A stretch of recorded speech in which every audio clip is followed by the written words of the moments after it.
আসসালামু আলাইকুম। আজকে আমরা কথা বলবো কয়েল পাখির ছেলে এবং মেয়ে কিভাবে চেনা যায়। দেখছেন আমার হাতে একটা কয়েল পাখি, এটা হলো ছেলে কয়েল পাখি। আপনারা যদি একটু ভালো করে খেয়াল করেন দেখতে পাবেন যে ওর বুকের এই সাইডে, মাথার এই সাইডে দেখছেন সব জায়গায় বাদামি রঙের একটা দেখতে পাচ্ছেন, আবার দেখতে পাচ্ছেন। আর ছেলে পাখির বুকের কাছে পশম সব বাদামি রঙের হয়ে থাকে, মাথাটাও বাদামি রঙের। একটু খেয়াল করে দেখেন আপনারা, যে ধরছে আমি ঠিক খেয়াল করে দেখেন মাথাগুলোর কাছে সবগুলো বাদামি রঙের পশম।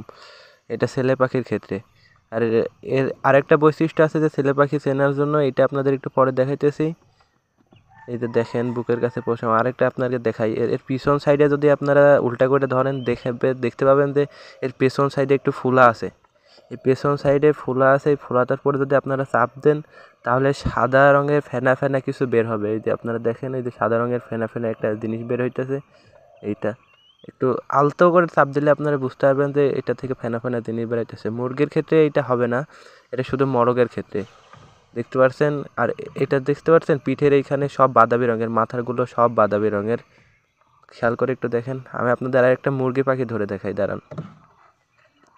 আমি একটা মুরগি ধরে আপনাদেরকে দেখাইতেছি এখন, দাঁড়ান একটু। এই যে আপনাদের আরেকটা মুরগি পাখি ধরে দেখাইতেছি। এই যে এই পাখিটা একটু খেয়াল করলে দেখতে পাবেন এর বুকের কাছে যে পালকগুলো আছে সেইগুলো দেখছেন কালো কালো দাগ আছে, ডট ডট ফোটা ফোটা। এটা হলো মুরগি পাখি। এটা মুরগির ক্ষেত্রে, মুরগি কয়েল পাখির ক্ষেত্রে দেখতে পাবেন এদের বুকের উপরে পশমগুলো এরকম কালো কালো দাগে ফোটা ফোটা থাকে। আর আপনারা মোরগের ক্ষেত্রে দেখছেন যে এখানে সব বাদামি রঙের থাকে, কোনো কালোর কোনো চিহ্নই থাকে না। আপনারা একটু খেয়াল করলে দেখতে পাবেন এর মাথার কাছেও সব কিছু কালো মুরগি পাখির ক্ষেত্রে। এটা হলো যে মুরগি কয়েল পাখি বা ফিমেল কয়েল পাখি। এটা একটু খেয়াল করে দেখেন যে এইখানে সবগুলো কালো, বুকের কাছে পশমগুলো সব কালো। আর এটা যদি আপনারা পিছন সাইড দেখেন তাহলে পিছন সাইডে কোনো উঁচা জিনিস পাবেন না। আপনাদের একটু পরে দেখাইতেছে পিছন সাইডটা। এই যে মাথার এখানে এই সাইডের চোখগুলো দেখেন, সবগুলোতে কালো একটা চিহ্ন দেখতে পাচ্ছেন। এইটা হলো যে মেয়ে কয়েল পাখির ক্ষেত্রে। এই যে ফেদারগুলো সবগুলো হলো যে, আর আপনাদের যদি পিছনটা দেখাই আপনাদের, এই যে দেখছেন এইখানে কোনো উঁচু নাই। আর যদি এইখানে আপনারা একটু আলতো করে চাপ দেন তাহলে দেখবেন তরল জাতীয় কিছু বের হবে। এটা হলো যে মুরগি পাখির ক্ষেত্রে। আমার এই পাখিটার পেটের মধ্যে ডিম আছে তো, সেই জন্য আমি আর কি আপনাদেরকে অতটা জোর দিয়ে ধরে দেখাইতে পারতেছি না। একটু খেয়াল করলে আপনারা দেখতে পাবেন যে পেছন সাইডে দেখতে পাচ্ছেন কোনো ফোলা কোনো নাই। যদি সিমটম থাকতো এখানে টিপ দিলে পারে সাদা একটা বীর্য বেরাইতো, এটা নাই। এটা হলো যে মুরগি পাখির ক্ষেত্রে এরকম কোনো বীর্য নাই। দেখতে পাচ্ছেন এই পাখিটার পেটের মধ্যে ডিম আছে।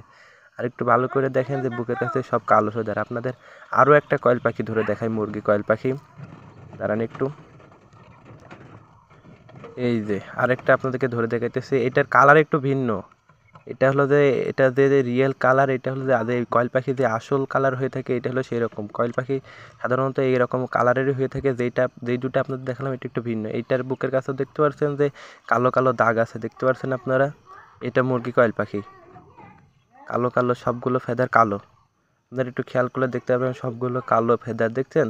মানে দেখলে পরে আপনারা কয়েল পাখি হাতে নিলে বুঝতে পারবেন। আর আপনাদেরকে একটা কথা জানিয়ে রাখা ভালো যে কয়েল পাখি ছেলে এবং মেয়ে চেনা যায় 30 বছর, 30 দিন প্লাস বয়স হলে পারে। 30 দিনের উপরে বয়স না হলে আমরা বুঝতে পারবেন না এটা ছেলে পাখি না মেয়ে পাখি। এটা পিছন সাইডটা যদি আপনাদেরকে দেখাই, এখানে দেখেন কোনো ফুলা কোনো নাই। এইটাতেও কোনো ফুলাই নাই, সিমটম নাই। একটু খেয়াল করে দেখেন। মোরগ পাখিটার ক্ষেত্রে যে দেখাইছিলাম ওইখানে একটু উঁচা ছিল, ওইখানে টিপ মারলে পারে সাদা বীর্য বের হইতেছিল। আশা করি আপনারা সবাই বুঝতে পারছেন যে কয়েল পাখির ছেলে এবং মেয়ে কীভাবে চিনবেন। আর যদি বুঝতে না পারেন তাহলে আবার ভিডিওটা একটু স্ক্রল করে দেখে নেবেন, পিছিয়ে দেখে নেবেন। সবাই ভালো থাকবেন আর আমার চ্যানেলটাকে সাবস্ক্রাইব করবেন। কয়েল পাখি সম্বন্ধে আপনাদেরকে নতুন নতুন তথ্য দেওয়ার চেষ্টা করব। সবাই ভালো থাকবেন। আল্লাহ হাফেজ।